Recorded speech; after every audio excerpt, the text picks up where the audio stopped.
CAPSI podcast series, Conversations on African Philanthropy.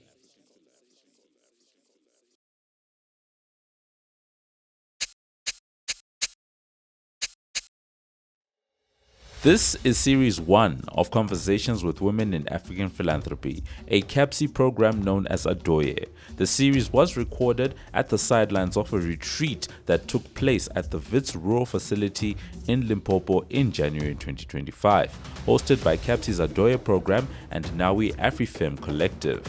Adɔyɛ is dedicated to celebrating and amplifying the contributions of African women in philanthropy while creating spaces for dialogue, learning, and collaboration. Adɔyɛ operates under the Center on African Philanthropy and Social Investment, aligning its mission with broader goals of promoting effective philanthropic practices in Africa. Through its efforts, Adɔyɛ seeks to build knowledge, foster dialogue, cultivate partnerships, and advocate for policies that support women in philanthropy. Welcome to another episode of our Conversations on African Philanthropy with me, Moyo. I'm really excited this morning here at the WITS Rural Facility to be joined by Ingel Clay, also known as Perfection, but Perfection spelled very differently. It's not the usual perfection. Can you explain why you spelled perfection the way you did? So I used to be a bit of a perfectionist when I did my writings, and I'm like, nobody's perfect, but if you're going to push for the perfect vibe, then I guess you can be perfect in your own way. So instead of like going with the usual perfect, I added my own. So it's like PERPHECTION, because I'm perfect in my own way. Okay, great. And so I just went straight into talking about your profession. You are I would say stand-up poet, and I read somewhere that you went to compete in something called the Slam Poet Cup. I didn't even know that there's competition of that nature, and there's a cup that people go to compete for, but it's called the Slam Poetry Cup. Let's talk about that. So that was the first of its kind, where we had different African spoken word artists. We all met from the north, the south, the east, the west. We met and we're like trying to promote the arts through spoken word. So that was like the first competition we had. And there was supposed to be another one, but then COVID happened. So I don't know if there will be like in time to come, but I'm hoping that they do like create, because it's such a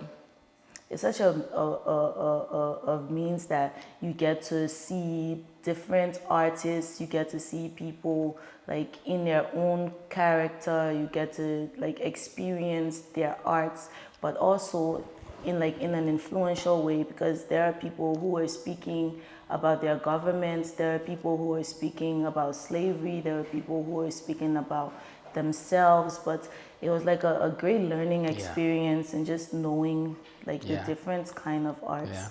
You were 19 years then? Yes. When you did that, and your first poem, I think you said it was Not Another African Poem. Not Another African Poem. What informed it? What informed the naming or the title? Like at 19 years old, why would you come up with a title, Not Another African Poet, as if you are already fed up with some certain stereotypes? Yes, so fed up with some certain stereotypes, that might have been one of the main factors, and also like to take back our identity, because we can't keep saying, the slave trade happened and slavery went on. Yes, slavery went on, so what's happening after slavery? We can't just keep like on this flow of slavery and forget that before slavery happened, we were people. Before slavery happened, we had things going on. So Not Another African Poem is like saying, even though slavery happened, we have our own history, we have our own culture, our own background, and we can stand and like reclaim our identity. Yeah. So before we before we actually started the episode, I was asking you about how to pronounce your first name. Yes. And you spelled Ingel, and I was saying Angel, and you said no, it's Angel, and that's because your dad is Ignatius, and you wanted you to spell the first word like that, and it seems like when you're talking about identity, that's something that probably is tied to even issues of naming. Maybe we can talk about the significance of your first name and how it is spelled. Yeah. So for my first name, it's like Angel, the way you would pronounce an angel, but my dad is like, you're my angel, so I will name you. It's like directly after me, but not after, because the first three letters of our names are the same. His is IGN and mine is ING. Yeah. So when he did that, there was a time while growing up, I would tell my siblings, oh, I'm the favorite child. Because he could have named any of you guys that, but he chose to name me that. So I always saw myself as the favorite child. Yeah. And you are here now, as part of a team of women who are writing about their experiences or whatever it is. And you are part of that group. What are you working on? So I am working on something that's a bit challenging because I wanted to step out of my comfort zone. Writing poetry, writing spoken word. I decided to go into prose. So I wanted to do a fictional novel, but it's something centered around empowerment, but through sex. So it's like talking about sex, the good parts, the bad parts, and all the nasty in-betweens. So it's like a challenge. It's like a step out of my comfort zone. Yeah.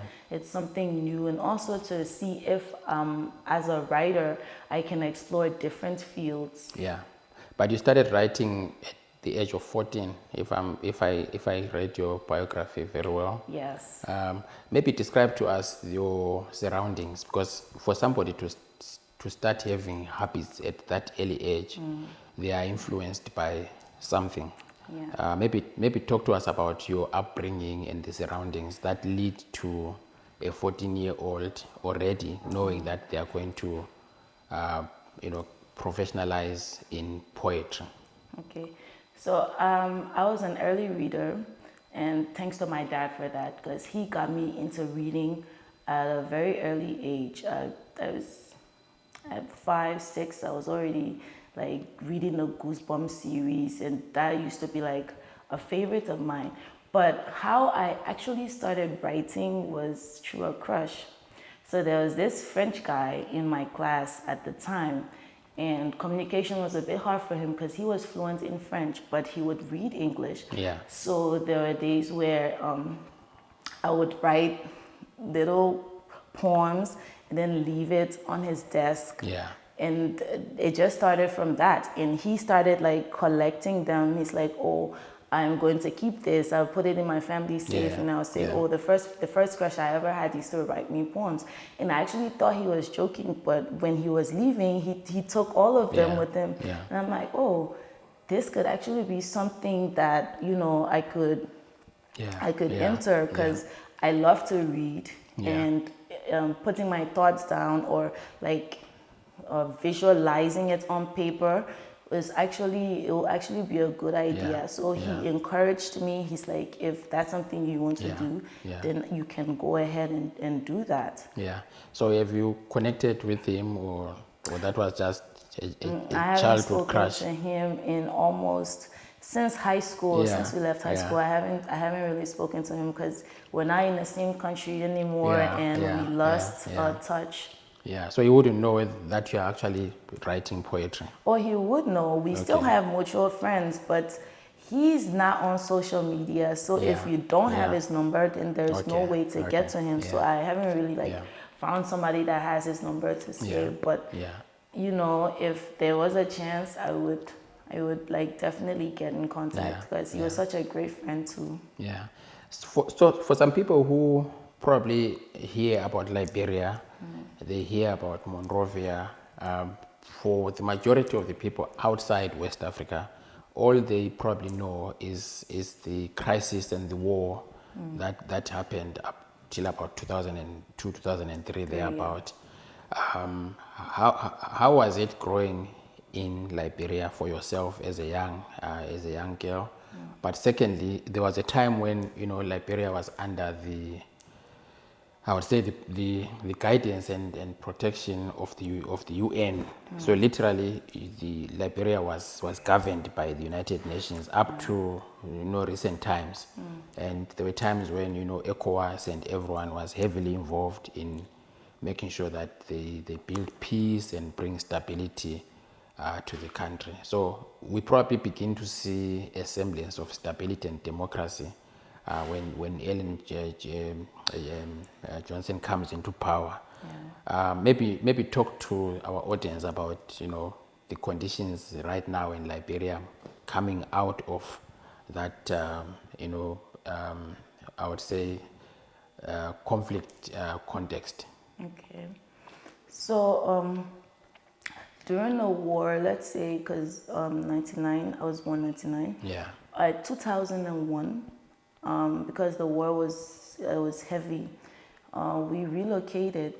So I was in Ghana, and I came back 2005 when everything had settled. So I remember when I came back, they were still campaigning. So it was Ellen and George Weah. Yeah. So that was the first time he had ever ran for president. I came back. We tried to get readjusted to see how it was going to be. There was no more war. So let's say I came back to Liberia 2005, and I was 6 years old. So at that time there wasn't any rebels or guns. So I wouldn't really say I know how times were during the war. But post-war, it has been slow but sure. So it's a process, even though it's a slow process, because you would think that almost 20-something years later we would be far, but it's still taking a bit of time, and gradually I pray we get there. Yeah, great. So I also noticed that even though you are still a young person yourself, you are probably the youngest in this group. Yes. In terms of the different women who are here and experiences. But you have had stints in different institutions, Capital FM, Messengers for Peace, Action Aid, and I think for Action Aid you're a communications officer also. So can you maybe talk to us about your experiences in these different institutions? I mean, it might have been short stints, but very important ones, and how they've built you to be the person that you are today, and essentially why you ended up choosing that you just want to be a writer. So most of the works that I've done, they're always people related, and what I find ironic is the fact that I'm a people's person, but not really a people's person. So to work with people, I can, but to say, oh, you a personal conversation, I wouldn't speak unless spoken to or asked, because most of my environments has just been people who are older than me. So I feel once I'm in those spaces, it gives me more time to learn, because they're bringing different experiences. So mostly I will sit down, I will observe. If there's something that I need to add, I add. If there's something that I need to disagree with, I'll disagree with them. So Capital FM, let's say Messengers of Peace, I got with Messengers of Peace during my first year of college, my freshman year. They had this article competition, and I remember I submitted the article, and I won that particular year. And because I had won, Miss Gwendolyn Myers, who was my boss at that time, she said, it's really nice to see young people talking about problems in the country and how they can find ways to solve those problems. So she opened a different section where it was like a cohort of peace writers. So what she would do, she put me in charge of that.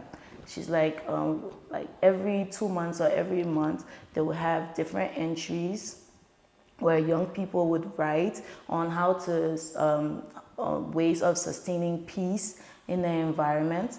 And some of them was like, what does peace mean to you? So we would do that. There would be entries and we'll select. And as time went by, the cohort of peace writers became an actual thing. We had people writing about peace, and then I went to Capital FM. I was a news presenter there, which made me meet a lot of people, especially my mentor, Chris Wallow. He has been there for me, like professionally, giving me all the different advices that I could want. And then he gave my recommendation for the first government job that I had, which was with the National Bureau of Concessions. And I had the opportunity to work with Miss Lydia Sanimani.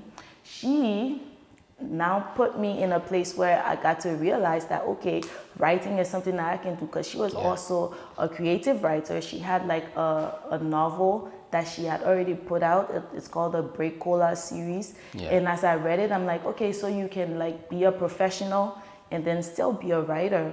So then I'm like, this is something that I can do. But spoken word, we did this collective where we brought together Liberian writers, and we termed it the Liberian Poet Society. So I've been with the Liberian Poet Society from 2017, and that's where I started performing poetry. And that's how I actually got to like make my way to Chad through the Liberian Poet Society. So it's like different offices, different experiences, different people, and they've all just been so welcoming and accommodating, especially with this space. Nobody has ever made me feel like, oh, I'm the youngest. You know, we all sit down, we converse, we talk, they don't push me out. They actually check on me, and that sense of community is something that I never really got the chance to have, because there's so many great women and they're all older than me, and they all have different experiences, but then they take me in without any bias or, different thoughts. And I appreciate that. I appreciate it so much. So let's revisit what you said you are working on here. Can you restate you said it's a challenging subject because you're writing about sex and how it empowers, and so far the last week or so, you are within a group of experienced women from different fields.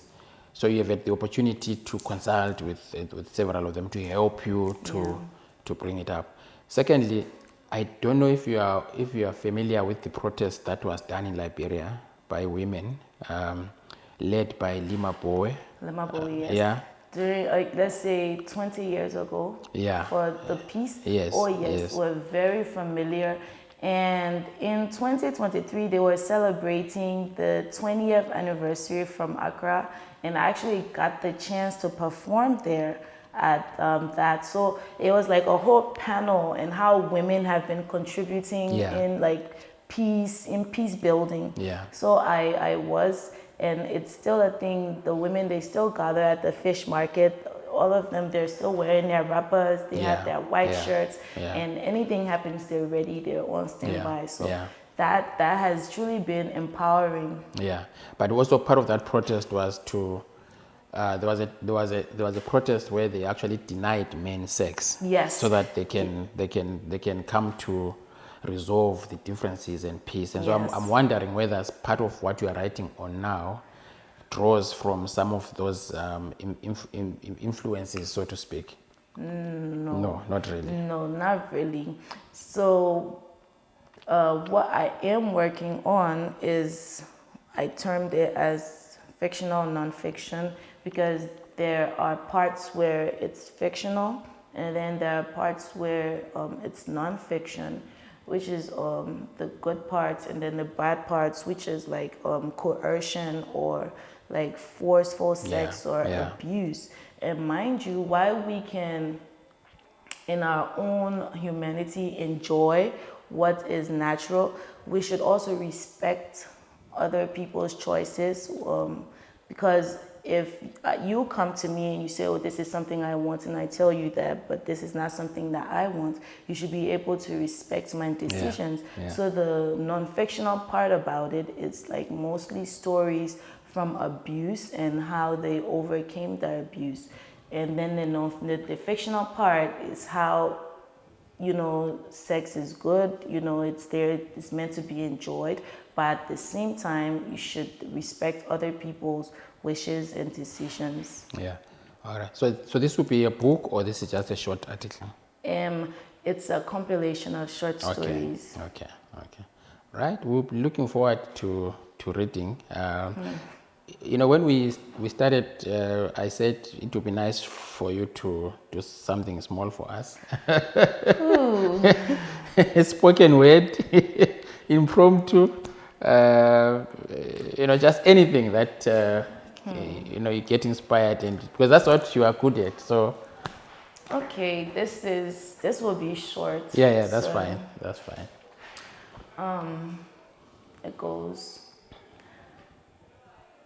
Days turn to nights, and nights turn to days. Seconds turn to hours as I watch your memory fade.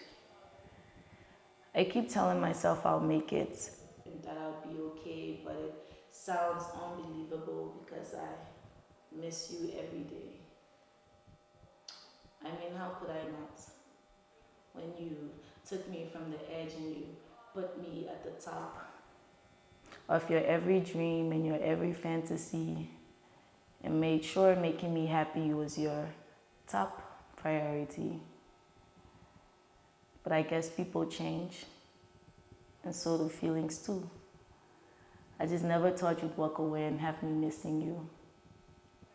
But such is expected, because these boys, they always do things that's unintended. They hurt your feelings and break your hearts and then leave you there all torn apart. They won't care to come back and pick up the pieces. And I promised myself that I wouldn't be this vulnerable girl that niggas trampled on. I wouldn't get my heart broken or listen to broken-hearted songs. I'd be a queen and I stand up tall, but you came around and you made me fall.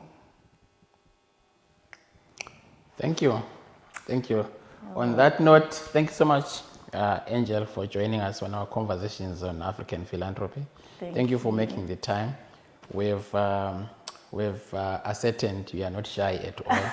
No, your biography says you are shy, my but eyes smart. were on you the entire time, and I wasn't focusing on the cameras.